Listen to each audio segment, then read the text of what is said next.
اور ہم نے آپ کے سامنے جمہور علماء اور فقہا کی پسندیدہ اور راجح ترتیب پیش کی ہے۔ آسمان اور زمین کی مخلوقات کی ترتیب کیا ہے، اس بارے میں امام مسلم رحمت اللہ علیہ نے سیدنا ابو ہریرہ رضی اللہ عنہ کی روایت پیش کی ہے۔ وہ کہتے ہیں، نبی اکرم صلی اللہ علیہ وسلم نے میرا ہاتھ پکڑا اور فرمایا، اللہ تعالیٰ نے ہفتے کے دن مٹی کو پیدا کیا، اتوار کے دن زمین میں پہاڑ، پیر کے دن درخت، منگل کے دن تکالیف، مصائب، جراثیم اور بیماریاں، بدھ کے دن نور کو، جمعرات کے دن زمین میں چوپایوں کو پھیلا دیا، اور تمام مخلوقات میں جمعے کے دن کی آخری گھڑیوں یعنی عصر سے رات کے درمیان میں آدم علیہ السلام کو پیدا کیا۔ مطلب یہ کہ ابتدائے آفرینش میں جن مخلوقات کی تخلیق ہوئی ان میں سے آخری مخلوق انسان تھا۔ اس حدیث میں مختلف حالات کو نہایت وضاحت سے بیان کیا گیا ہے۔ اس سے بخوبی پتہ چل گیا کہ ابتدائی مخلوقات کی ترتیب کیا تھی۔ ان میں سے آخری نمبر آدم علیہ السلام کا تھا، جبکہ آدم علیہ السلام نسل انسانی میں سب سے پہلے اور تمام انسانوں کے باپ ہیں۔ انسانوں سے پہلے فرشتے اور جن پیدا ہو چکے تھے۔ صاحب عقل مخلوقات میں سب سے پہلا نمبر فرشتوں کا، دوسرا نمبر جنوں کا اور آخری نمبر انسانوں کا ہے۔ فرشتوں کا اصل ٹھکانہ آسمان ہے۔ اللہ تعالیٰ سورۃ الشورى آیت 5 میں فرماتے ہیں، قریب ہے کہ آسمان اپنے اوپر سے پھٹ پڑے اور تمام فرشتے اپنے رب کی تسبیح اور تحمید بیان کر رہے ہیں اور زمین والوں کے لیے استغفار کر رہے ہیں۔ خبردار، اللہ تعالیٰ معاف کرنے والا، رحمت کرنے والا ہے۔ مسلم شریف میں ہے، سیدہ عائشہ صدیقہ رضی اللہ عنہا سے روایت ہے کہ نبی اکرم صلی اللہ علیہ وسلم نے فرمایا، فرشتوں کو نور سے اور جنوں کو آگ سے پیدا کیا گیا، اور آدم کو اس چیز سے پیدا کیا گیا جو تمہارے لیے بیان کر دی گئی، یعنی مٹی سے۔ فرشتوں کی تخلیق کے بعد جنوں کو پیدا کیا گیا۔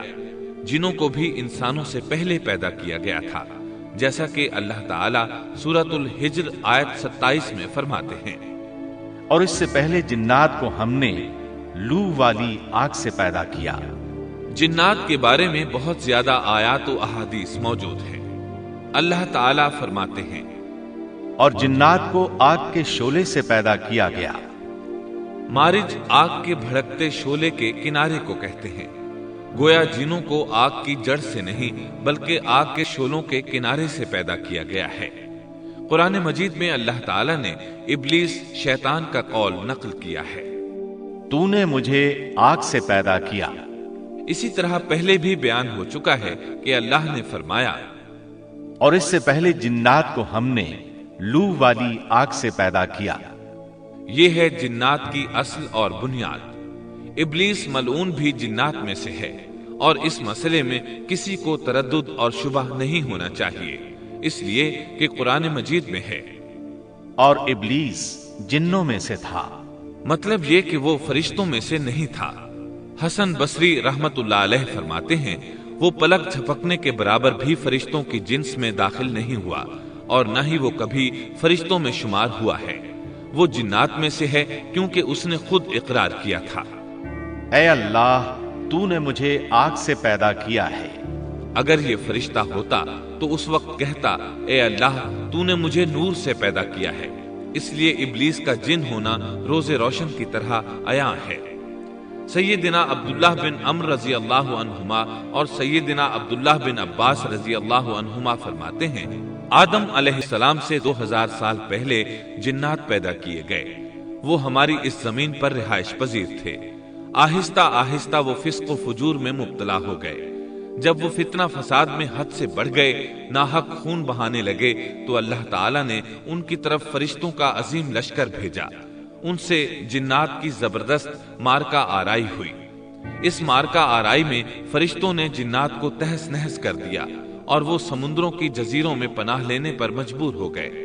زمین کے ہر بر اعظم سے انہیں جلا وطن کر دیا گیا، چنانچہ آج تک ان کا مسکن یہی جزیرے اور عظیم مراکز ہیں۔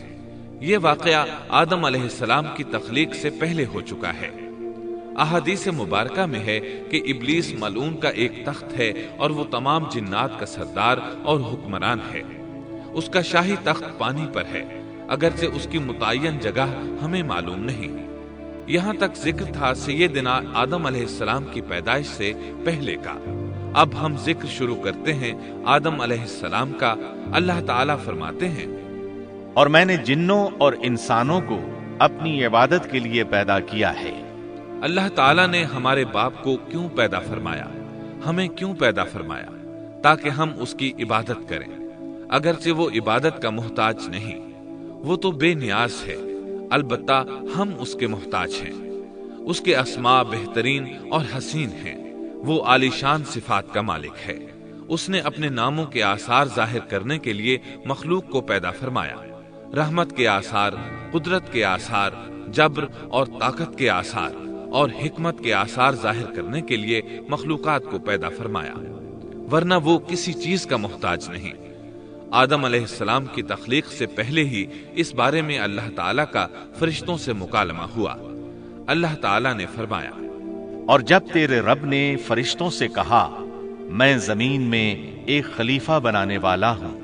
خلیفہ سے مراد ہے نائب، اور یہ کہ اس کی نسل میں سے ہر ایک دوسرے کا خلیفہ ہوگا۔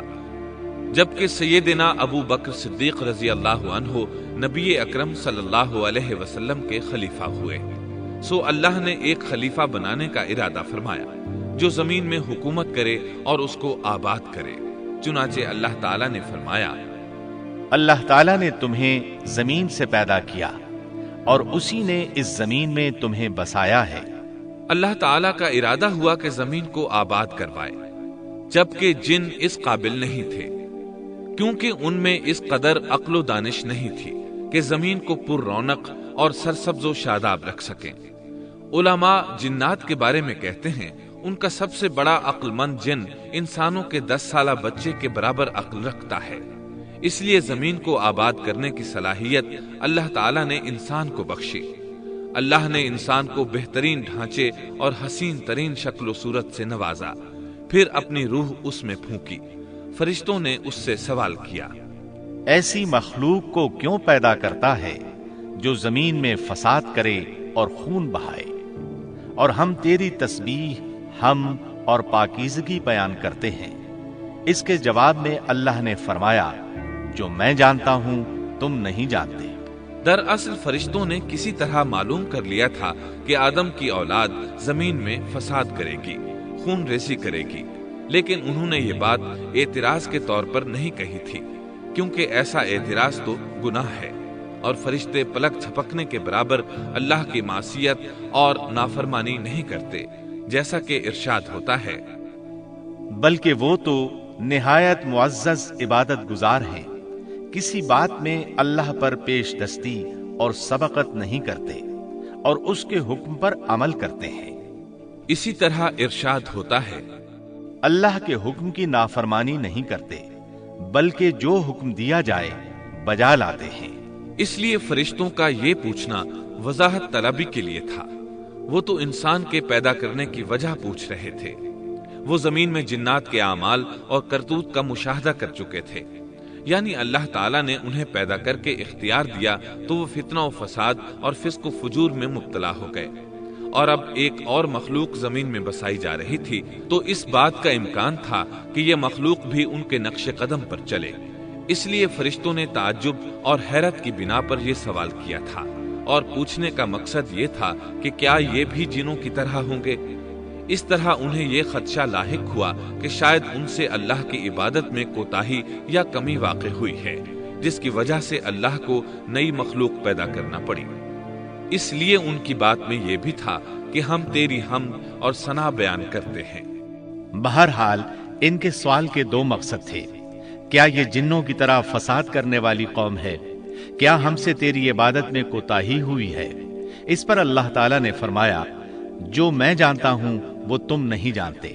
اس موقع پر فرشتوں کے ذہنوں میں ایک اور بات بھی آئی۔ وہ آپس میں کہنے لگے کہ اللہ تعالیٰ جو بھی مخلوق پیدا کرے گا وہ ہم سے زیادہ معزز اور عالم نہیں ہو سکتی۔